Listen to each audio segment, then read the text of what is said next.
perkenalkan, saya Desi Nurhikmah dari Prodi PGMI semester 4. Di sini saya akan menjawab pertanyaan dari Bapak Muhammad Soleh MPD untuk memenuhi tugas ujian akhir semester mata kuliah pengembangan analisis dan kurikulum.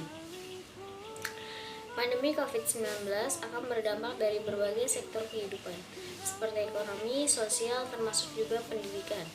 Hampir 300 juta siswa terganggu kegiatan sekolahnya di seluruh dunia dan terancam berdampak pada hak-hak pendidikan mereka di masa depan. Di Indonesia sendiri, dunia pendidikan juga ikut merasakan dampaknya. Jika kondisi seperti ini terus meningkat, maka sudah bisa dipastikan dampaknya terhadap sektor pendidikan juga akan semakin meningkat. Dampak yang paling dirasakan adalah peserta didik di instansi penyelenggara pelayanan pendidikan, seperti sekolah di semua tingkatan, lembaga pendidikan non-formal, hingga perguruan tinggi. Pendidik atau guru harus memastikan kegiatan belajar mengajar tetap berjalan, meskipun peserta didik berada di rumah. Inovasi pembelajaran merupakan solusi yang perlu didesain dan dilaksanakan oleh guru dengan memaksimalkan media yang ada seperti media daring atau online. Guru dapat melakukan pembelajaran menggunakan metode e-learning, yaitu pembelajaran memanfaatkan teknologi informasi dan komunikasi. Sistem pembelajaran dilaksanakan melalui perangkat komputer atau laptop yang tersambung dengan koneksi jaringan internet. Guru dapat melakukan pembelajaran bersama di waktu yang sama menggunakan grup di media sosial seperti WhatsApp, Telegram, aplikasi Zoom, ataupun media sosial lainnya sebagai sarana pembelajaran, sehingga dapat memastikan siswa belajar di waktu bersamaan meskipun di tempat yang berbeda. Guru juga dapat memberikan tugas terukur, namun tetap memastikan bahwa tiap hari pembelajaran peserta didik terlaksana tahap demi tahap dari tugas tersebut. Banyak lagi inovasi lainnya yang bisa dilakukan oleh pendidik demi memastikan pembelajaran tetap berjalan dan siswa mendapatkan ilmu sesuai kurikulum yang telah disusun pemerintah. Kebijakan yang dilakukan oleh pemerintah tentang belajar dari rumah ternyata tak seterusnya berjalan dengan mulus. Setelah berlangsung selama beberapa pekan, pembelajaran jarak jauh secara daring akhirnya menimbulkan banyak permasalahan. Salah satunya adalah karena Indonesia masih memiliki tingkat ketimpangan atau kesenjangan sosial yang tinggi. Ketimpangan ini semakin jelas terlihat ketika pemerintah memutuskan untuk mengadakan pembelajaran jarak jauh. Ketimpangan sosial menyebabkan posisi rakyat miskin tidak mempunyai cukup ruang untuk mengaktualisasikan diri karena tidak semua masyarakat dapat menikmati atau memanfaatkan sumber daya yang ada. Bahkan, ada sebagian masyarakat yang mengalami banyak hambatan untuk mengakses kehidupan yang lebih layak karena tidak memperoleh kesempatan yang sama dengan kelompok masyarakat lainnya. Dalam hal ini adalah kesempatan memperoleh akses penunjang pendidikan dalam proses pelaksanaan pembelajaran jarak jauh seperti gawai dan akses internet yang memadai. Permasalahan lain pun muncul ketika anak harus belajar daring di rumah.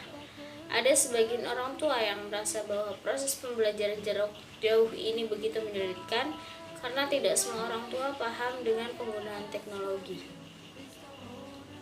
Tidak semua orang tua bisa dengan lancar menggunakan gawai dan aplikasi penunjang pembelajaran seperti Google Classroom, Wiper School, Ruang Guru, dan lain-lain. Permasalahan ini pun akhirnya berujung pada pengaduan orang tua ke Komisi Perlindungan Anak Indonesia. Berdasarkan hasil survei yang dilakukan oleh Komisi Perlindungan Anak Indonesia terhadap 1.700 siswa dari berbagai jenjang pendidikan, pada tanggal 13 sampai 20 April 2020, sekitar 76,7% diantaranya mengaku tidak senang mengikuti pembelajaran jarak jauh.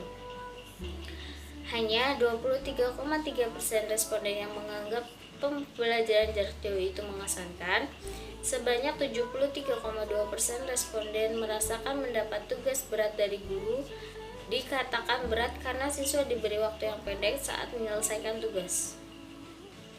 Terkait alat yang digunakan selama selama pembelajaran jarak jauh, sebanyak 95,4% responden mengaku menggunakan gawai, 23,9% memanfaatkan laptop, dan 2,4% dengan komputer. Survei tersebut menanyakan kesulitan yang dihadapi responden selama pembelajaran jarak jauh. Sebanyak 77,8% responden mengaku kesulitan utama adalah tugas menumpuk.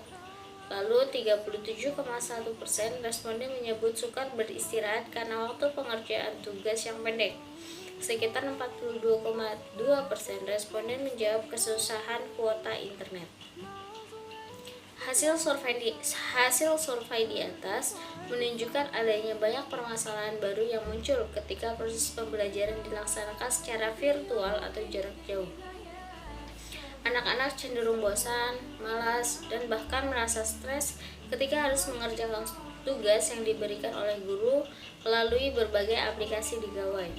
Kendala tersebut pun akhirnya menjadi beban bagi orang tua. Tugas-tugas yang seharusnya dikerjakan oleh anak terpaksa dikerjakan oleh orang tua agar anaknya tetap bisa mengumpulkan tugas tepat pada waktunya. Dan akhirnya orang tua sendiri pun juga merasakan kesulitan ketika mengerjakan tugas dari anaknya. Sulitnya proses pengerjaan, pengumpulan, dan terbatasnya waktu menjadi keluhan tersendiri bagi orang. Setelah adanya kebijakan pembelajaran jarak jauh secara daring yang ternyata menimbulkan banyak problematika, Kemendikbud akhirnya memberikan kemudahan akses bagi anak dan orang tua yang sebelumnya tidak memiliki akses internet untuk belajar secara virtual dengan mengakses secara gratis melalui tayangan televisi yang disiarkan melalui TVRI. Setelah program baru ini berjalan beberapa minggu, ternyata masih ada anak dan orang tua yang masih mengalami kesulitan dalam mengikuti program pembelajaran dan penugasan yang diberikan. Kenyataannya, beberapa sekolah didapati tetap mengharuskan siswa untuk belajar secara daring melalui aplikasi-aplikasi yang ada di gawai. Bahkan tugas-tugas yang diberikan dari tugas daring pun ada yang masih ditambah lagi dengan tugas merangkum dari tayangan TVRI. Orang tua merasa semakin kesulitan ketika harus membimbing anaknya belajar karena di satu sisi tugas dari guru masih berjalan dan di sisi lain tugas-tugas dari tayangan belajar dari rumah di televisi juga harus ada setiap harinya. Belum lagi masih ada masyarakat di pelosok yang tidak dapat mengakses saluran TVRI dan harus menggunakan TV kabel, sedangkan tidak semua orang mampu untuk berlangganan TV kabel. Permasalahan pendidikan di masa pandemi ini memang sangat kompleks. Seluruh upaya dari pemerintah sudah dilakukan. Maka dalam hal ini peran orang tua sangatlah penting. Begitu pula peran guru di masing-masing mata pelajaran. Proses pembelajaran jarak jauh secara daring atau melalui tayangan di televisi selama masa pandemi ini tentu merupakan sebuah paradigma baru dalam proses pembelajaran yang ada di Indonesia. Mungkin cukup sekian jawaban dari saya, semoga bermanfaat. Apabila ada kesalahan saya mohon maaf. Wabillahi taufiq wal hidayah. Wassalamualaikum warahmatullahi wabarakatuh.